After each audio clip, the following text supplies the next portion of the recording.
Let us welcome the eighth speaker. The eighth speaker is Mr. Kazuki Konishi from Kansai University. He will deliver his speech under the title of Happy Discrimination. Happy Discrimination. Then, Mr. Konishi, would you come to the center of the stage? Sure.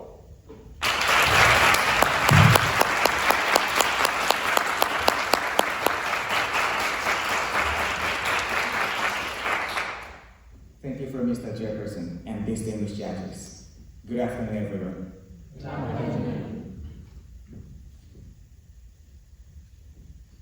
Please imagine that this is the first time traveling abroad. You are very excited because it is the first step you've ever taken outside Japan. As you make your way through the street, you are told by a man walking by, "Oh, Chinese! Jinjanja, Jing! Yellow monkeys, don't come to our Hollywood! Don't pollute it! Go back to China! Go back to jungle!" Discrimination. What does this word bring to mind for you? Currently, there's some image that discrimination is bad and only harms people.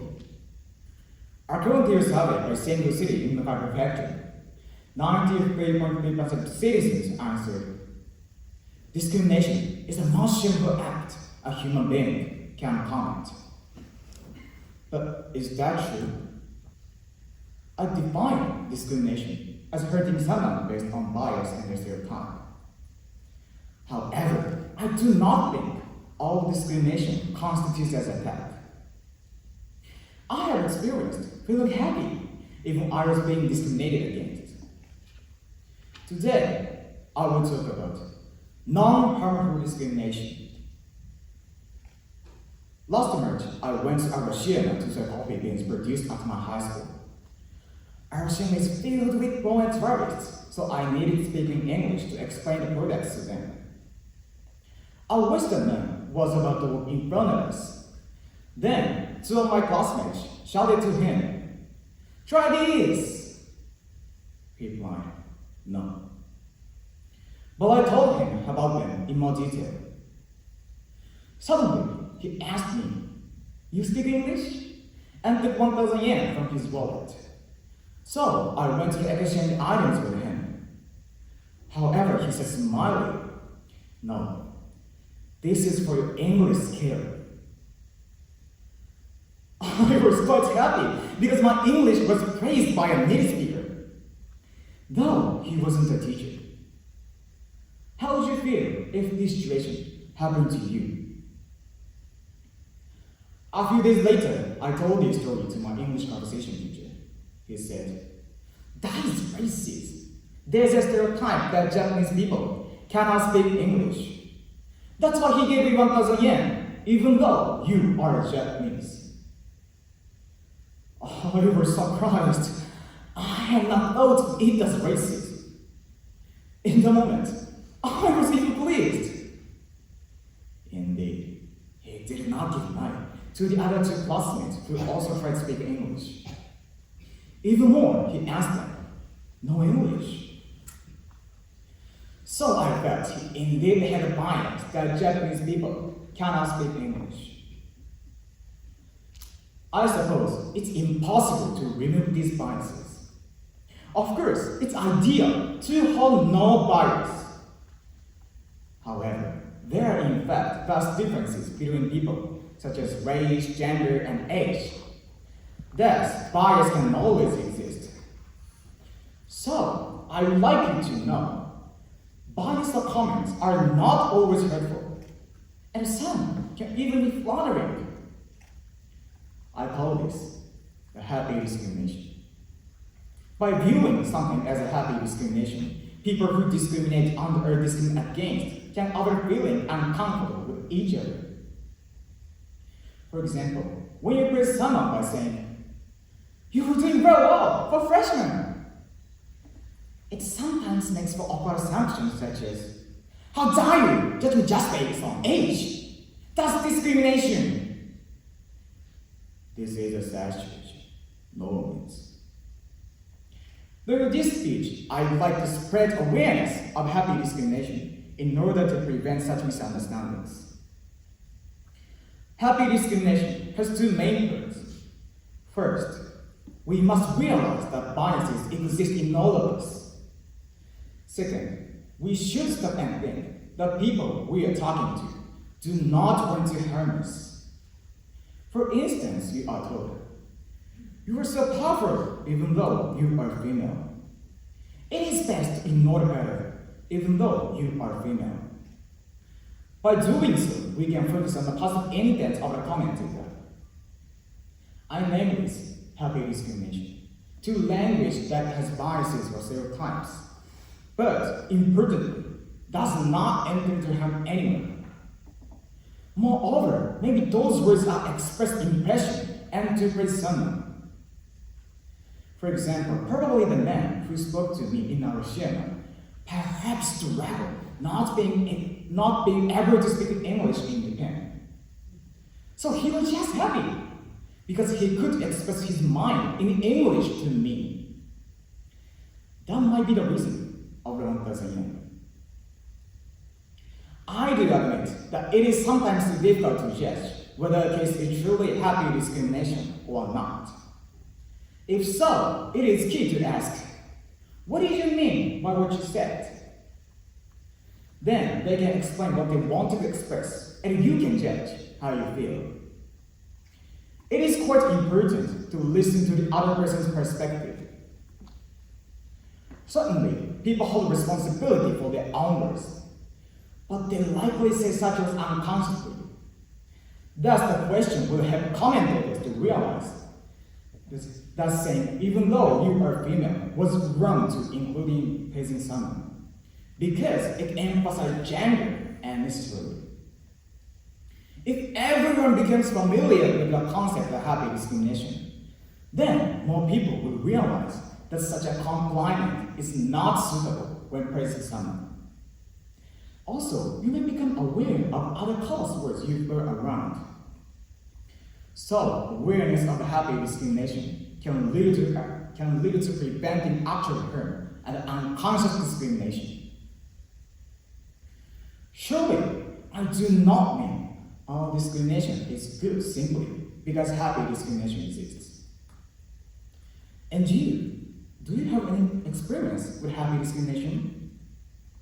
Probably some of you have. I hope that you get to know happy discrimination from today on. I ask again, what is the image of discrimination?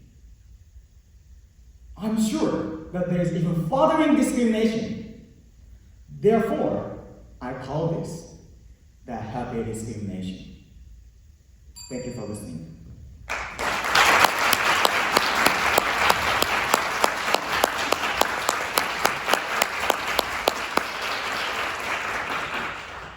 Thank you, Mr. Konishi.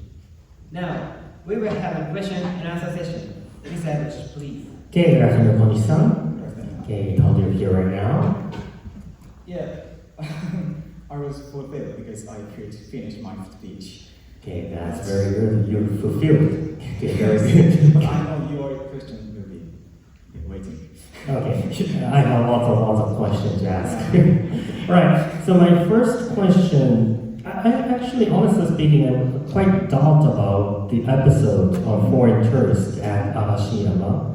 So he or she might probably think that Japanese people are not capable with speaking English, right? So is that discrimination? So, do you mean Is your example at Arashiyama represents the example of discrimination? The example of the Arashiyama is I treat it as the happy discrimination. And also then I felt happy, but after that, and I talked to my English teacher, English conversation teacher. He said, according to his perspective, that there is a stereotype and bias that the Japanese skills are not good at speaking English. So I didn't think it. So and also he has he said and no English to the other two classmates. So I felt so he kind of discriminates to the Japanese people.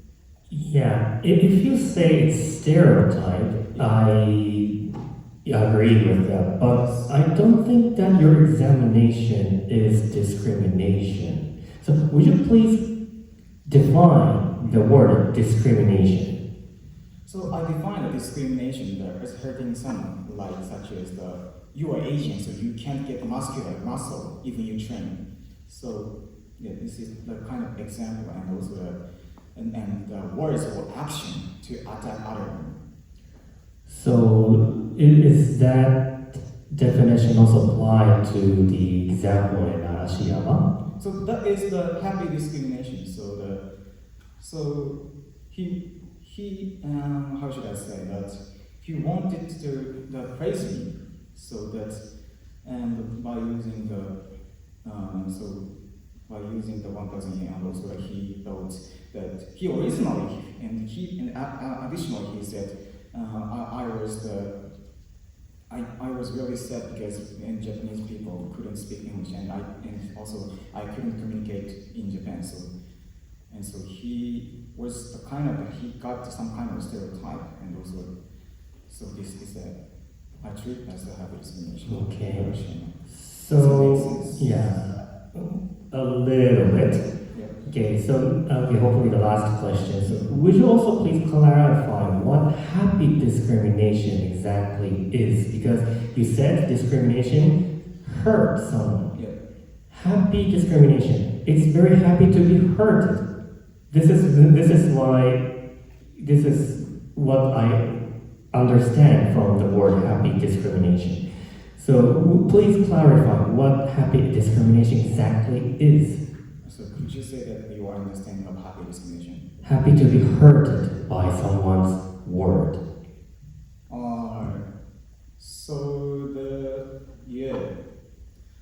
That's difficult to say, but happy to be hurted. Yeah, that is. Because discrimination hurts someone, right? So that discrimination is correct, but the happy discrimination is different concept with the happy discrimination. So I define the discrimination as some bias or stereotype, but by using the praise by using that bias or stereotype. So I define the happy discrimination. Using praising someone with using the stereotype of bias. So that is kind of how should I say that gap between the image, previous image, or after some action, the person's action. So the person wants to praise how should I say that person. Okay, Tamaza, thank you very much. Thank you. Thank you so much.